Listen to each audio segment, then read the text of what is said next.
Hello, my name is Grace, and my question was to discuss 19th century abolitionists, the tactics that they took, and then what disagreements arose surrounding abolition. So the first abolitionist that I have is Frederick Douglass. He was born into slavery, but he traveled to many different places growing up. He stayed with his grandma and then was moved to different masters. So the first master that he had, his wife actually taught him how to read and write, so he was among one of the educated slaves. But after he was teaching other slaves how to read and write, he was moved to a different master who was known for being very brutal and had very inhumane conditions. So he did eventually escape this slavery, and because he was educated, he could write. So he actually attended the American Anti-Slavery Society meetings, and they encouraged him to write his own books, which he did. He wrote many books, and he also started his own newsletter, which is how the AASS, the American Anti-Slavery Society, found him in the first place, called the North Star. So his tactic was to write speeches. He obviously had his newsletter, and he wrote a lot of books, the most famous among them being an autobiography called Narrative of the Life of Frederick Douglass, an American Slave, which basically talked about his experiences of being a slave and turned a lot of people to the abolitionist movement.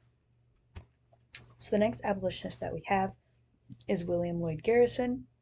So he was one of the earliest and most vocal white abolitionists.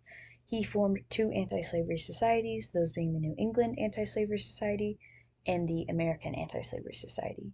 Before he had founded these, he joined the American Colonization Society, but he didn't agree with their methods because they didn't want any free black people in America, and that obviously clashed with Garrison's view. So his tactic was he also had a newsletter called The Liberator. He was a pacifist. He believed that the Union should be dissolved, so the North and South would be separate. He obviously had his societies, which were extremely popular, and many famous abolitionists were in them. And he also had his paper and newsletter. And then he used a lot of poetry as well because he thought it could be a very powerful tool. So the next abolitionists that we have are Arthur and Louis Depan. They were brothers. They were originally part of the AASS. However, they broke off to form the American Foreign Anti-Slavery Society after they disagreed with a lot of Garrison's methods and thoughts. So they were extremely religious, and then Arthur was actually the first president of the AASS. They were very friendly to churches because of their religion. They were very influential. They had a lot of monetary influence and political influence, and they were only focused on slavery as opposed to women's rights. And they used politics and legal action to try and abolish slavery.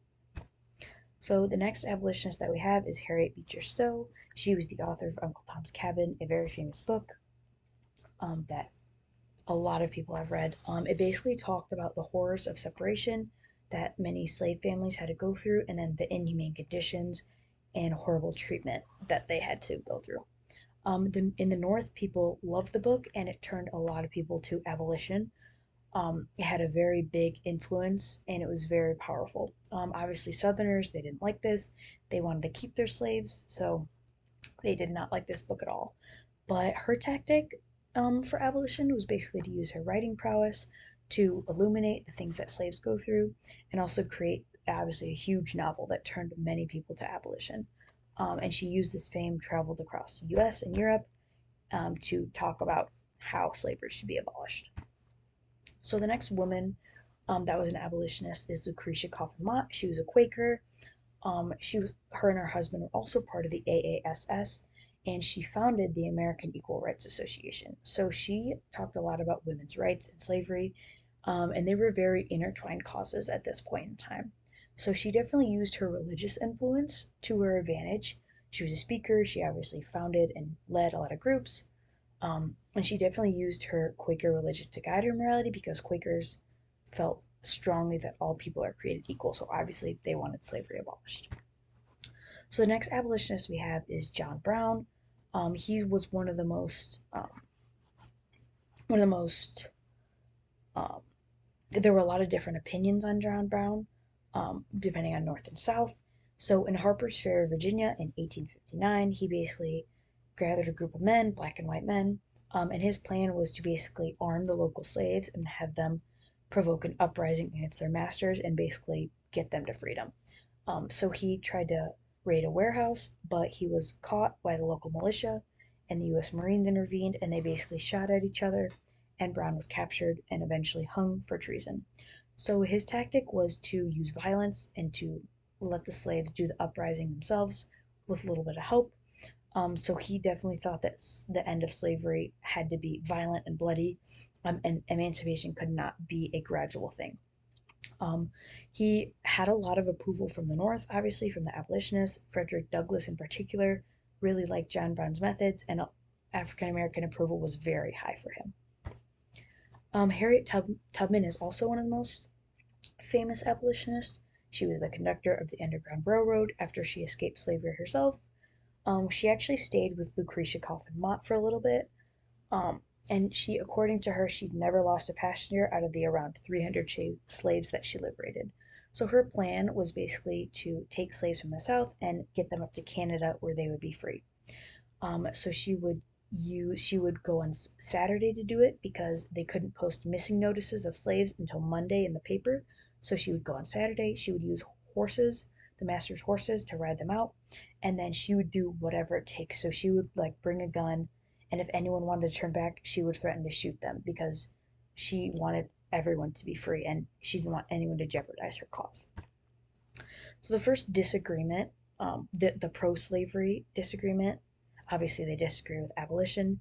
Their first main reason is because of science, because they say that black people have cranial and biological differences. So basically that they were made less than white people, and also that they were able to withstand more punishment, which isn't true. There was also something that black people had a running away disease that white people didn't. So they were saying that in their blood, black people should be slaves. The second disagreement with the abolition was the societal and economic development. Obviously, slaves are well known for picking cotton, which was a very important part of the Southern economy, as were most of the agricultural things that the slaves provided. And basically, their argument was that they needed the slaves for everyone else to prosper. So basically, at the expense of the slaves, everyone else could prosper. And the third is the historical proof. So black people have always been barbaric. They were destined to be lower class. There was a story about a famous powerful Roman guy, and he apparently said that black people were the best servants because they were the best at it. But this story has never been proven true. Um, and the fourth disagreement, this is the most popular one, is from religion. Obviously, Quakers and Transcendentalists um, disagreed with slavery, but a lot of religions actually were for slavery because of the curse of Ham, which is basically saying that God created black people to be slaves. So a lot of people thought that black people were inherently created to be slaves, which isn't true. But there's also the fact that since a lot of slaves, I mean, in the U.S., Christianity was obviously very popular, they could be converted to being Christian. Now, a disagreement between Christianity and slavery. There's a fundamental disagreement. This is obviously between Quakers. Like most Quakers hated slavery and they did not want it. It also talks about the golden rule in the Bible, which is that do unto others as you want done unto yourself. And Anthony Benezet actually popularized this, and Jonathan Edwards built on it because Quakers in particular were very big on everyone is created equal. So they did not agree with slavery whatsoever. And they were definitely one of the most notable groups as a whole that didn't approve of slavery. So the Quakers and slavery definitely did not go well together.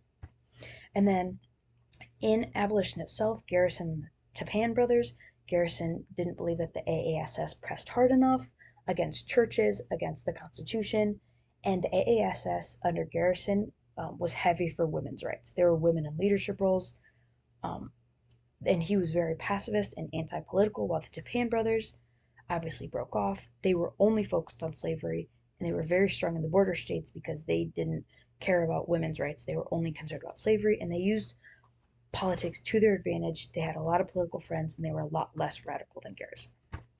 And then here are my references. And yeah, thank you for listening.